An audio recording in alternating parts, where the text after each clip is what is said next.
bara ilmi dhiiraa dhalate hundi ajjeefamu keessa haadha ilma dhiiraa deesse osoo taate maal goota yaa haadha? Urjiin milkaa'inaa keenya har'a haadha Muusaa alayhisalaam. Haati Muusaa banuu Israa'el irraa yoo taatu zabana sanatti bara sanatti Firaa'oon mootii jedhamtu ture. Firaa'oon kuni mootii lafarraa qofa osoo hin taane mootii ardiif samii akka ta'e, mootii kalqaa hundaa akka ta'e, mootii ana rabbukum laalaa arrabbii kan keessan jedhu sa'aa sanatti osoo inni mootii akkasiiti jedhee banuu Israa'eliin garbicha taasifatee ilmaan Israa'el akkasitti bulchaa jiru manaama ajaa'iba ta'e abjuu ajaa'iba ta'e arga. Abjuu sana yoo hiikaniif ilmi bara sana dhalatu aangoo isaa kan irraa fudhatu ta'uu isaa ibsaniif. Achii booda Firaa'oonis ajaja baasa. Ajajni isaa maal kan jedhudha? Ilma banii Israa'el irraa dhalatu hunda kan bara sanaa ajjeefamu. Mana jala deemanii taa'anii haati gaafa ulfataatu ilaalanii yoom deessi osoo jedhanii eeganii gaafasiin deessi. Achumatti otoo haati ilaaltu ajjeesaa turan dhiira isaanii. Osoo akkanatti jiru haati Muusaa alayhisalaam Muusaa deessi. Haadha Rabbiin subhaanahu wa ta'aalaa seenaadhaaf lafa keewwatedha. Akka haadha warreen kaanii hin turre. Amanamummaan isii Rabbii irratti qabdu. Tawakkulli isii Rabbii ishee irratti qabdu. Akka isii Rabbii isiitii wajjiniin haasoftu mari'attu taasise.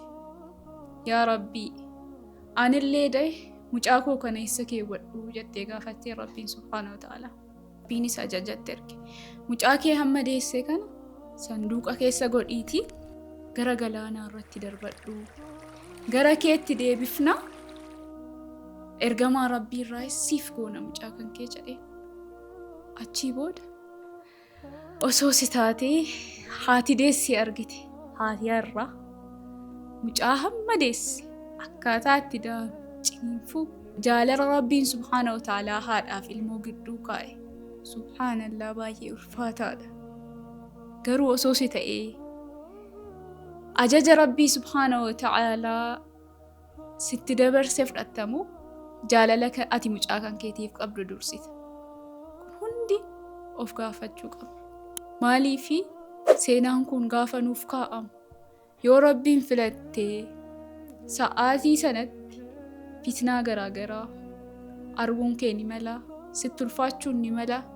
Garuu immoo karoorri Rabbii karoora hundaa waan caalu jennaan Rabbiin subhaanahu wa ta'aalaa waadaa inni sii seene yoomuu numa guuta. Waadaa namaati kan hanqatu malee.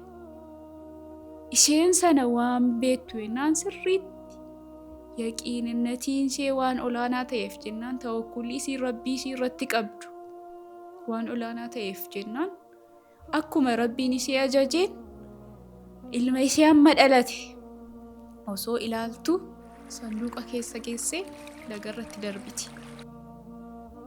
Achi booda maal ta'a? Of gaafadhaa. Lagarratti mucaa daa'ima hamma dhalate gaafa darbattan. Subhaanallah, namni daakee hin beekne mucaa hamma dhalate miti. Akkam ta'a? Lagni nama nyaata gaafa jedhamu dhageessanii beekuu dandeessu. Giidoo Rabbii lagaaf kenne siifa kennu jedhu warreen durii gaafa du'aa godhan. Garuu ishiin sana hunda mucaa sana ofitti baaftee waadaa Rabbii sitti amantee mucaa sana lagarratti darbatte. Achii booda Firaa'ooniif haati manaa isaa Aasiyaa alayhisalaam osoo bashannanaa jiranii mucaa kana agartee Aasiyaan. Gaafa sanduuqa sana banan dhiira Firaa'oon ajjeesuuf jennaan lakkii hin ajjeesinii kun mucaa bishaaniiti. Siifis anaafis agartuu ijaa ta'a mucaa taanee guddifanna jettee gara manaa fudhatanii galan. Yaa Allah! Mucaa waraangoo isaa irraa fudhatu Rabbiin subhaanahu wa ta'aalaa maal karoorsaa jira? Mana isaa keessatti akka guddatu. Rabbi irraa yaa Rahmaan. Aangoon hunduu kan Rabbi nama filateef kennu. Yaa Allah! Waada nurraa baran achi booda gara manaa gaafa geessan obboleettii isaa hangafaan naaf hordofii jettee turte haati Musaa. Gaafa isheen hordoftee mana geessu mucaan haadha harma eenyuyyuu nodhu jedhe. Achi booda maal jetti? Smaartii turte obboleettiin hangafti isaa. Nama harma hoosisuun beekaa. Kafalamee fiennaan harma nama hundaa hoosifti. Ijoolleen hundinuu harma isheen yooti. Hayaallumee gaafasiin jettu. Achi booda eenyunni nu agarsiise jennaan haadha isaa fiddee kafalamaa fi masaraa keessatti haati Musaa alayhissalaam mucaa ofiitti rabbii waadaan isaa dhugaa ta'e itti deebiseeni mucaa isheen ikkoo duraan garbittii turte mitiiree namuma hunda Banuu Israa'el jedhamu garba taasisee ture inni. Rakkina sana keessaa baasee jechuudha. Masaraa keessatti kafalamaa fi mucaasii irraa osoo addan bahin mucaasii akka hoosiftee guddifattu Rabbiin subhaanahu wa ta'aalaa taasisee. Inni aangoo isaatiif sodaate. Aangoon hundi harka Rabbii ta'uun barre.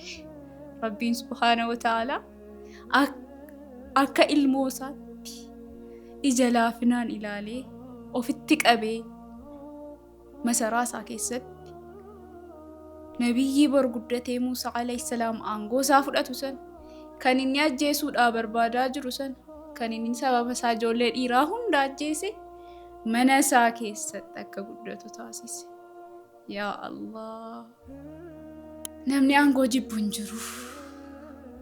Garuu aangoon hundi kan Rabbiiti.